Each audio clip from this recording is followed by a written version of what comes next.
6 ते 12 महिन्याच्या बाळासाठी ड्रायफ्रूट प्युरी बनवणार आहोत। त्यासाठी 1 खारीक, 1 बदाम आणि 1 अक्रोड घ्यायचा आहे आणि रात्रभर भिजत ठेवायचा आहे।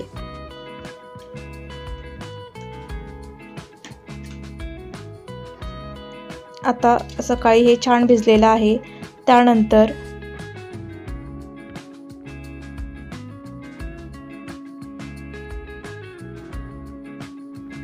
बदाम आणि अक्रोडची साल काढून घ्यायची आहे।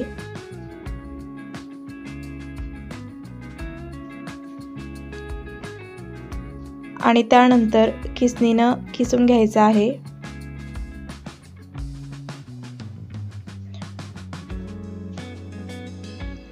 आता थोडंसं पाणी टाकायचं आहे आणि लाटण्याच्या मदतीने बारीक करून घ्यायचं आहे।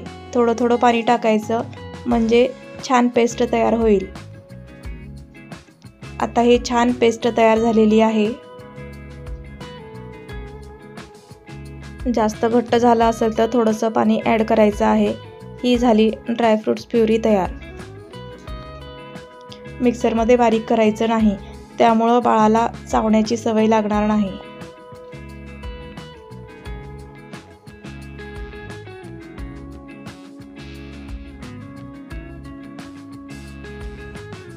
आता आपण फ्रूट प्युरी बनवणार आहोत। त्यासाठी आपल्याला लागणार आहे ॲपल। ॲपलची साल काढून घ्यायची आहे। त्यानंतर ॲपलचे बारीक काप करायचे आहेत आणि कुकरमध्ये उकडून घ्यायचं आहे।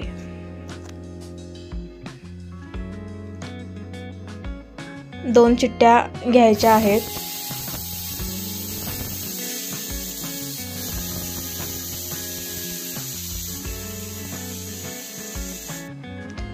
आता हे ॲपल छान शिजलेलं आहे।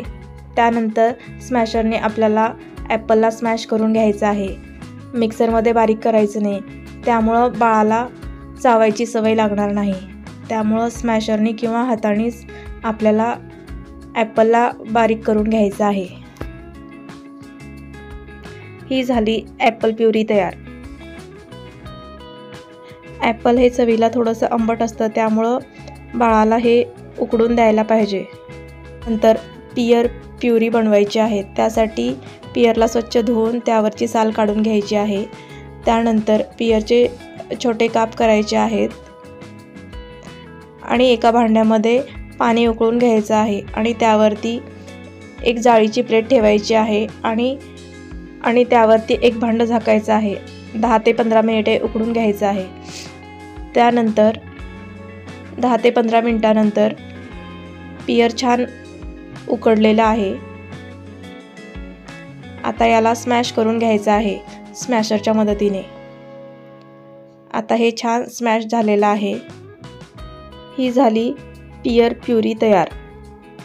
पियरलाही उकडूनच द्यायचं आहे, कारण पियर थोडंसं कडक असतं, त्यामुळं पियरला उकडूनच द्यायचं आहे। आता चिकूची प्युरी बनवणार आहोत। त्यासाठी चिकूला स्वच्छ धुवून घ्यायचं आहे। त्यानंतर चिकूची साल काढायची आहे। त्यानंतर चिकूमधले बी काढून घ्यायचे आहेत आणि चिकूलाही स्मॅश करून घ्यायचं आहे।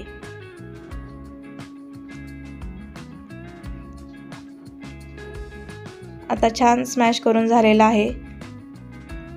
ही झाली चिकूची प्युरी तयार।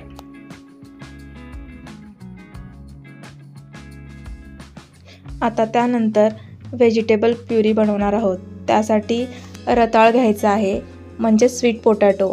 स्वीट पोटॅटोला स्वच्छ धुवून त्याचे बारीक काप करायचे आहेत आणि एका पातेल्यामध्ये पाणी उकळून घ्यायचं आहे आणि त्यावरती एक जाळीची प्लेट ठेवायची आहे आणि हे काप त्यावरती ठेवायचे आहेत आणि एक भांडं वरतून झाकायचं आहे। 10 ते 15 मिनिटे स्वीट पोटॅटोला उकडून घ्यायचं आहे। 15 मिनिटानंतर पोटॅटो छान उकडलेले आहेत। त्यानंतर स्वीट पोटॅटोची साल काढून घ्यायची आहे आणि स्मॅशरने स्मॅश करायचं आहे आणि थोडंसं पाणी टाकायचं आहे।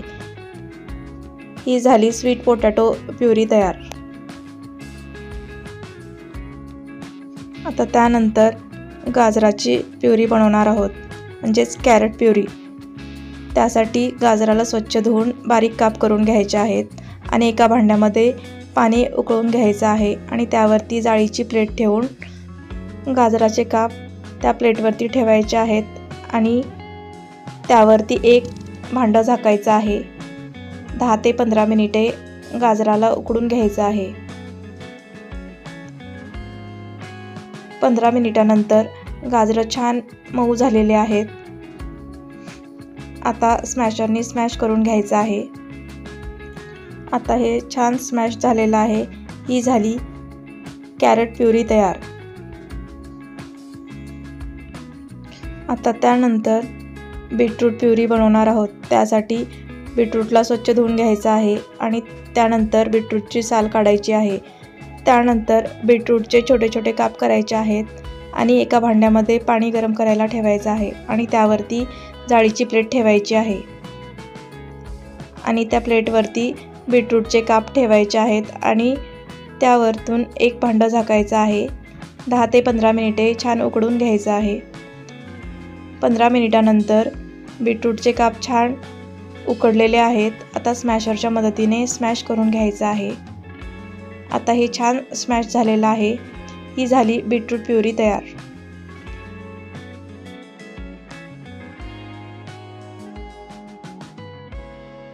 त्यानंतर भोपळ्याची प्युरी बनवणार आहोत, म्हणजेच पंपकिन प्युरी बनवणार आहोत. त्यासाठी 2 पंपकिनचे काप घ्यायचे आहेत आणि त्याला कुकरमध्ये शिजवून घ्यायचं आहे. 2 ते 3 शिट्ट्या घेऊन छान शिजवून घ्यायचं आहे. आता हे छान शिजलेले आहेत. त्यानंतर याची साल काढायची आहे आणि स्मॅशरने स्मॅश करून घ्यायचं आहे.